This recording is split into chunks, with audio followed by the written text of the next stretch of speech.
Andrew, what's up? Why are you turning your back on me? Seriously, the least you can do is show up on time. I've got the brains. I've got the looks. What are you talking? Show up I on was time. waiting for you. I was here before you today. I'm you always here joking? before you. I'm Are setting you up all this joking? stuff. What are you talking about? Show up and show up without that. Why are you making hat. fun of my hat now? That's It not takes making fun of. Look at it. What? And what? I shouldn't make fun of you. I don't know. Let's ask them. You like this better, a nice suit, What's wrong with you or today? a silly hat? That's not really nice. You're never on time. This is a What? partnership. I can't just stop all the Wow, time. You do this seriously. every single time. Seriously? You never Time listen. out, guys. Are you enjoying this? Let's talk about this, but only when you're ready. I'm ready.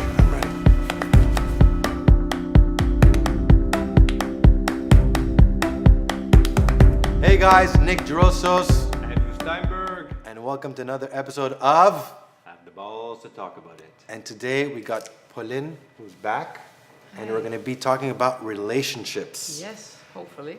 Giving you guys some tips. To save your relationship. Yes, to save your relationship, or if you're in a new relationship, or basically how to make it work. I think the first ingredient is know what you want. Okay, as a person, woman, man, doesn't matter, gay, homosexual, I do not mind what you are or where you are in life. Know what you want. And sometimes it's hard to define what I want if you don't make a list of what you don't want anymore. So I may recommend it's not that I want you to focus on what is not good, but once make a list. I know that I don't want this anymore, this, and make it as a. You're talking about what you want in life or in your relationship? Doesn't matter. Start with life and eventually we'll build into relationships, because if you are incompatible in what you want in life and relationships, it's not going to work. You may fool yourself into believing that so-and-so is perfect for me, but if your life is incompatible with the relationship, for instance, if you travel 45 weeks a year around the world and your wife wants somebody at home, whoa, it doesn't work. So know what you want and you don't want. So That's a moving target. yes, right? it can be, absolutely. Preferably that, if possible, that both evolve about at the same time, okay? Yep. There's an author that I love very much, Barbara DeAngelis. She used to say there's three main big ingredients before compatibility, before the chemistry, before anything, is like each other very much. You remember our friends when we were kids, we could spend weeks together and never get fed up. That's the kind of like. So not love, like. Like each other very much, because love is going to build from that, of course. Wow. And after that, have about the same level of evolution, about the same degree of advancement or growth or whatever you want to call it. And next, have a common project that you're going to build and be together to have together. For some people, that might not be the main thing. I'll then respect that. But those are three very good ingredients. And then after that, compatibility. What is my fundamental need? Okay. Yeah. My husband is a scientist. I'm a bit more of a metaphysical esoteric. We shouldn't work together. But because there's chemistry, understanding, there's a great chemistry in talking, it works fine because we want to make it work also and we respect each other. But if I were with a scientist who doesn't believe in the emotion, I'm doomed. I better get out of there, okay? Or doesn't believe in therapy or something like that. So work on your compatibilities of what is important for you. For one, in the relationship sometimes, free marriage, open marriage is fine. For the other, he wants pure fidelity. It's not gonna work. So know what you want and don't want as a starter. You have to have common goals, and if you don't have common goals, you have to have understanding. Yes, absolutely. Yes. Otherwise, forget it. Absolutely. Otherwise, you're doomed to eventually. And I've seen too many times people staying together for 20, 30, 40 years, but they're not together. They're two persons under the same roof. That's all. That's all it is. It's not what I call a relationship. Right. Okay.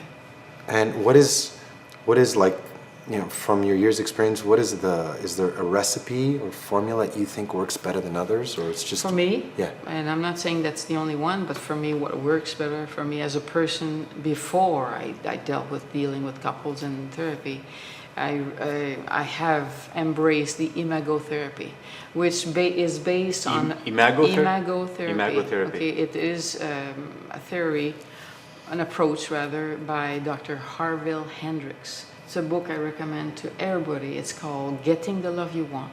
Okay, and it talks about the subconscious attraction that we have with somebody. And once the honeymoon is waning down, then we start to trigger in each other's unresolved wounds, because we go and seek in a man, for instance, in a spouse or my husband, something that resembles mom or dad. Doesn't need to be the same sex. It resembles one of my two parents, a wound that I felt with them, but that never got resolved. Maybe you can try to figure out Nick's unresolved attraction for me. Andrew, stop it! I told you. You can come to therapy both of you. So it is important to have a certain basic knowledge. I think, of course, I believe very much in reading and influencing people to read stuff that will help them help themselves. And there's always, as I say, 5% that we're blind to. So this is when it's important to seek advice, counsel, whatever, with somebody who can be more objective about us and help us, you know. You've worked with a lot of couples, like, where both come into therapy, Yes, or is yes. it mostly individually? Like, Well, usually when it is individual, it's almost the end. almost the end, okay. They want to know how to split, but they're not sure, or they think that maybe she could come, but sometimes, most of the time, one will say, oh, I propose therapy, but for them it's absolutely BS. And when somebody The other says one, that, I mean, the right? one that doesn't Yeah. come. Yeah. If the one says, well, that's how I am, I'm never going to change, or refuse therapy, or they're just, at this point, can you still work with them? Like, No, no. You can't. You You have to have have two willing. yeah. Two willing people. You need the desire to find out what's going on, that we trigger each other. Or you trigger me Saturday and I trigger you Sunday. So it's ménage à deux, all right? But when you have a guy or woman, someone come in and really want to make things, but their partner refuses to come in, how do you even work with someone like that? I will work with the one who's in my office and looking at what he thinks that went well, not well, and when. When did it start not going well? How long have they endured that? What did they try to do about it? Does the situation remind them? It's often when they sort of wake up and say, wow, I had never realized that when he does that, it's just like my father or my mother, it doesn't matter. They had never really seen it because they're too engrossed in the energy of the old unresolved wound and not knowing how to address it with the other one. So it becomes accusatory rather than an attempt to understand and go deeper in the psyche and see what's there for real, you know. How much is there subconscious in this, like things that we... It depends on people again. Some theories say a big amount is subconscious. Personally, I believe in science when it says that they have succeeded in proving that every thought creates a biochemical reaction in our body. Okay, and often people go, that's BS, you know, it doesn't work, it's not good. And I give them the example. You must have had a nightmare in your life, right? And how did you wake up? Sweaty, heart pounding, you were whole body shaking. It was just a thought. Well, a wet dream, same thing. Yes, I guess. An erotic thought in your sleep, and it causes The whole Interesting. The whole thing. Interesting. So it was just a thought, you know, not even a real movie in front of you. It was a movie in your mind. Yeah. So the thoughts that we have, and I say even the subconscious ones, create a biophysical, biochemistry reaction. Have you seen, like, you've met thousands, I'm assuming, people over the years, couples. Why do they stay together if they're unhappy? Like, I know Fear. couples who are just, Fear of they're the together unknown. and you're like, what are you guys doing? Most of the time it's fear of the unknown. Of like, Being alone?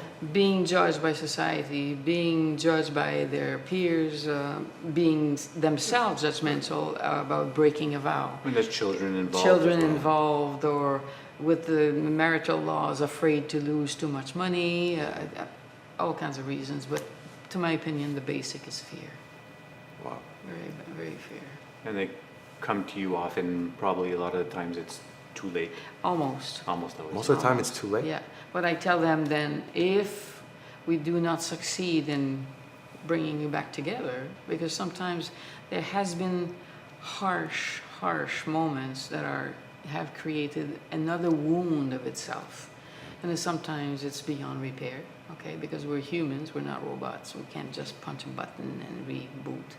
And sometimes it's, if I do not know how to help you, either I refer you or I can help you separate well, which is as important. Because most of the time you still have beautiful kids. You're going to keep on being parents. You're going to have to do stuff together once in a while. And why not make it a much better compatible? Experience, You know? Yeah. Because it's sometimes people have grown separately enough that it's too late. They haven't followed each other. They haven't kept up with each other because of all kinds of excuses. Too much work, too many kids, too many that, and they have lost sight of the couple. The people themselves are okay in many ways, but the couple is lost. The relationship between the. When you see a couple, do you see it as one or two separate people? I see two separate people that join in. Join it. Otherwise, you become interdependent. You become codependent. Codependent. To my opinion, it's never safe for long. Codependent Too means far apart, or too Too close together. too enmeshed. Right. I can't live without you. Yeah. Or whatever. because you it hear is. that line, "I can't Oh, live yeah. without you." Is that something that No. should trigger if you hear it? It's not true. Think of it for real. For real, it's I true. can't live without you. It's true. Are you my heir? Are you my blood? Are It's you? true. It's some kind of expression that we have gathered, Yeah, good from point, good movies, point. from love songs. It wants to portray that you're important for me, Yeah. but it's not true that I can't live without you. Actually, you bring up a good point. The Yeah. same thing with sex, with pornography, it's an issue. But when we see all these romantic movies Yeah. and we have all these idealistic ideas of what life and relationship should Yes, be, yes, absolutely. I can't imagine that people compare themselves to Yes. that and say, we don't have that, we must be damaged. And also remember, we are 100% programmed from the base from our parents. Yeah, good point. It's up to us as we become adults to find out, well, that program from mom and dad is not that great, or this one is great, I'm keeping it, but this one, no Right. way. So we have to do the cleanup, and I find, unfortunately, that most people don't do the cleanup. Yeah, we don't know what to expect. We don't know True. we don't know what's normal. True, Really. exactly. We have True, sex yeah. education, True. but we don't. Maybe we should have couple education, and I then agree, people yes. should know Yeah, what's good real, point. what's not real. Absolutely. To have realistic expectations and Yes. good and bad. Especially today, when you look at like what they're showing on TV, Oh, we live in a totally. hypersexual. Absolutely. The kids are exposed to like more sex, faster, easier. They're confused, and they're not learning the basic of like love, understanding, taking the time to meet somebody. And pornography is never a good educator. No. Never. It even damages the brain. There are some research on that are extremely fascinating. Yes. I have to give my mother credit. She always taught me that love and lust are not the same thing. Yeah, good for her. Good Thanks, for Mom. her. Yes, that's nice. Yep, that's good.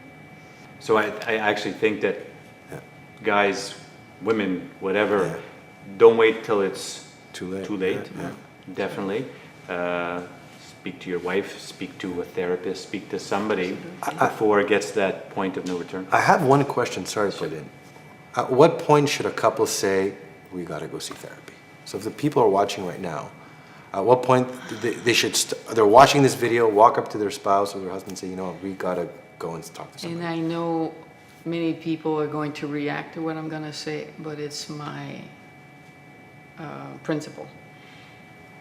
If something lasts more than a few weeks that you're really butting heads and heart and soul, go see somebody. Don't wait for, oh, the storm is gonna pass. Do something.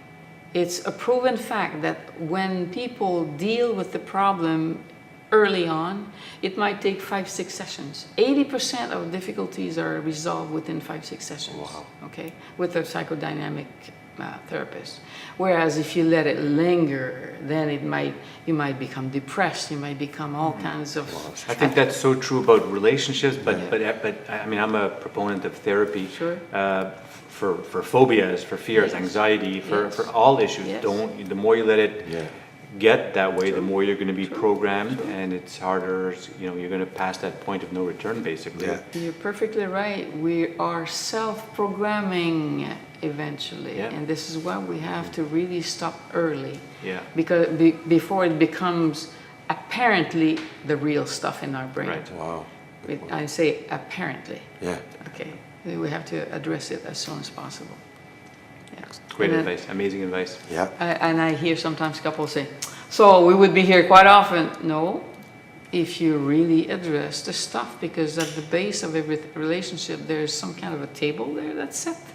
If you deal with the main issues, they're going to have a good ramification everywhere else. Amazing.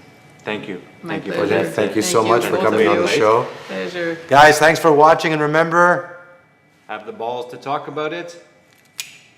If you have any questions, comments, ideas for future shows, comment below. And Punin, thank you so very much much. for My coming. pleasure. where Thanks, can both of you. where can they find you And online? In English, pmscramprelief.com, and in French, paulinehoule.com. You can find me at Steinberg Urology. And nickdrossos.com. Also, we just started our Instagram. Have the balls to talk about it. So guys, go check that out.